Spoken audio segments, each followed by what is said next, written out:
Assalamualaikum warahmatullahi wabarakatuh.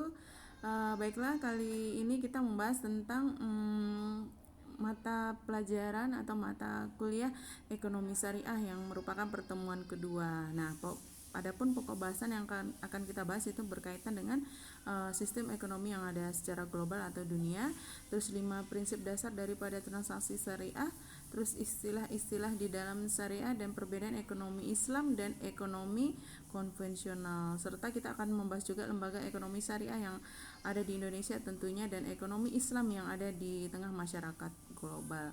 Nah, untuk sistem ekonomi di dunia atau secara global itu ada sosialis, kapitalis, ada campuran dan Islam. Nah, kita bahas yang pertama itu adalah sosialis. Sosialis ini lebih cenderung ke arah sistem komunis.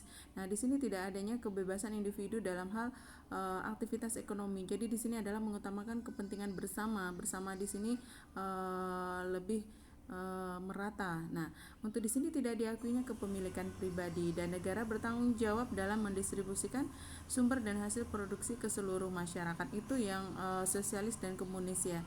Nah, yang untuk kapitalis di sini lebih cenderung kepada sistem yang menganut mekanisme pasar yang menjadi cita-cita utama adalah pertumbuhan ekonomi secara melejit ya, atau meningkat secara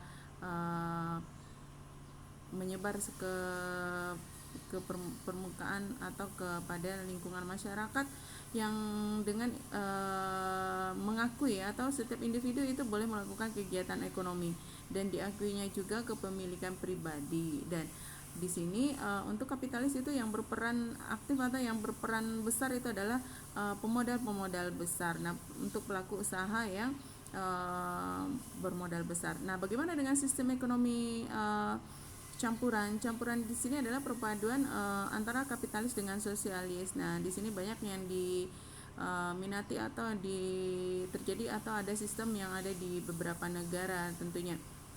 Dan di sini adalah mutlak negara secara kolektif menonjolkan individu. Nah, di sini campuran kegiatan ekonomi dilakukan oleh pemerintah boleh dan juga boleh dilakukan oleh swasta. Nah, terjadinya transaksi ekonomi di pasaran atau di pasar itu ada campur tangan pemerintah. Jadi tidak kapitalis yang berkuasa, tapi di sini juga ada campur tangan dari pemerintah dan adanya persaingan serta masih adanya kontrol dari pemerintah. Nah, selanjutnya adalah sistem ekonomi Islam atau syariah ya.